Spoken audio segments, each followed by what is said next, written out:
पटना में बिहार एक्यूप्रेशर योग कॉलेज द्वारा आयोजित अर्थराइटिस विषयक संगोष्ठी सह ट्रेनिंग कार्यक्रम में कॉलेज अध्यक्ष और एक्यूप्रेशर महागुरु डॉक्टर सर्वदेव प्रसाद गुप्त ने कहा कि अर्थराइटिस के उपचार में एक्यूप्रेशर आज जनमानस की पहली पसंद बन चुका है, क्योंकि इसमें किसी तरह का साइड इफेक्ट नहीं होता।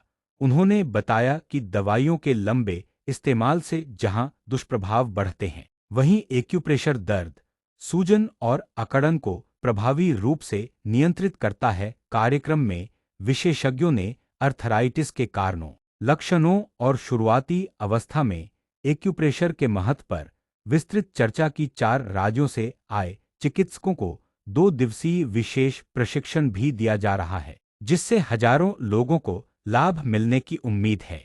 देखिए, बिहार एक्यूप्रेशर योग कॉलेज समय समय पर जनमानस को हर घर में स्वस्थता रहे, इसके उद्देश्य से विभिन्न प्रकार के कार्यक्रमों का आयोजन करता रहता है। उसी क्रम में कई वर्षों से गुरु माता दिवस राज्य सुमित्रा देवी जी के पुण्यतिथि के अवसर पर यह आयोजित होता है। 7 और 8 दिसंबर को किसी न किसी विषय पर संगोष्ठी करने का कार्य, साथ ही साथ जो एक्यूप्रेशर चिकित्सक हैं उन लोगों को विशेष ट्रेनिंग दे करके एक्यूप्रेशर ट्रेनर के रूप में अपने राज्य में जाकर के वो लोग फिर ट्रेनिंग देने का कार्य करते हैं। इस तरह का आयोजन इस दिसंबर माह में करता आ रहा है और इस बार भी किया जा रहा है। इस बार का विषय जो आज का रखा गया है वह है अर्थराइटिस, और अर्थराइटिस से हम लोग स्पष्ट रूप से समझते हैं कि लगभग 60 से 70% लोग को यह किसी न किसी रूप में यह परेशानी आती ही आती है। और वैसे रोग जो कि अर्थराइटिस कई प्रकार के होते हैं, जैसे अर्थराइटिस हो गया, स्पॉन्डिलाइटिस हो गया, स्पोरोसिस हो गया, फाइब्रोसिस हो गया,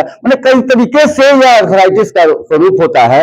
और एक्यूप्रेशर चिकित्सा पद्धति वैसी चिकित्सा पद्धति है जिसके माध्यम से बिना किसी नुकसान के और इस तरह के रोग जो हैं बड़े ही सरलता पूर्वक ठीक होते हैं। तो एक्यूप्रेशर चिकित्सा पद्धति जो वरदान के रूप में है, वैसी चिकित्सा पद्धति के बारे में जनमानस के बीच में अधिक से अधिक मैसेज जा सके और जनमानस अपने अर्थराइटिस जैसे गंभीर बीमारी का इलाज बिना किसी नुकसान के कर सके, इसी उद्देश्य से आज यहाँ पर आयोजन किया गया है। साथ ही साथ एक्यूप्रेशर ट्रेनर ट्रेनिंग की भी आयोजन की गई है। इस पर संगोष्ठी है जिस पर अच्छे ढंग से और वैज्ञानिक रूप से हम लोग उस पर बातचीत करेंगे। ऐसे अर्थराइटिस के बारे में सारे लोग जानते हैं, जो भी हमारे चिकित्सक हैं, यहाँ तक कि जो मरीज हैं वो भी अर्थराइटिस के बारे में जानते हैं, लेकिन बहुत लोगों की जानकारी में ये नहीं है कि होता कैसे है, कैसे इससे बचाव किया जाए। उस पर ध्यान देने के बारे में हम लोग सोचेंगे। आम धारणा लोगों के बीच है कि अर्थराइटिस जो है ओल्ड एज में होता है, तो इस अवधारणा को थोड़ा सा अलग हटाते हुए हमें इस पर तत्पर काम करना चाहिए। उसके अनुसार हम लोगों को अपने ऊपर संयम रखना चाहिए कि अर्थराइटिस केवल ओल्ड एज में नहीं होता है, यंग में भी होता है। अगर आपका लाइफ स्टाइल जो है वो ठीक नहीं है, आपका डाइटिंग ठीक नहीं है, फिजिकल एक्टिविटी ठीक नहीं है, इन्हीं सब बातों की चर्चा हम लोग इस संगोष्ठी में करेंगे। धन्यवाद। नाम बता दीजिए। मेरा पूरा नाम तो डॉक्टर लक्ष्मण प्रसाद सिंह है, शॉर्ट में तो लोग LP सिंह कहते हैं। मैं बिहार स्वास्थ्य सेवा में था, सभी पदों पर रहा, जैसा कि इन्होंने जानकारी दी।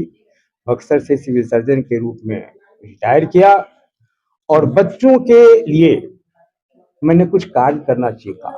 मैं एनाटॉमी फिजियोलॉजी पढ़ाता हूँ, तो मैंने प्रयास किया कि इनकी इस अपने पढ़ाई का जो हमारा शैक्षणिक अनुभव है एक बुक के रूप में लोगों को दूं, स्टोरी से पढ़ें। Thank you.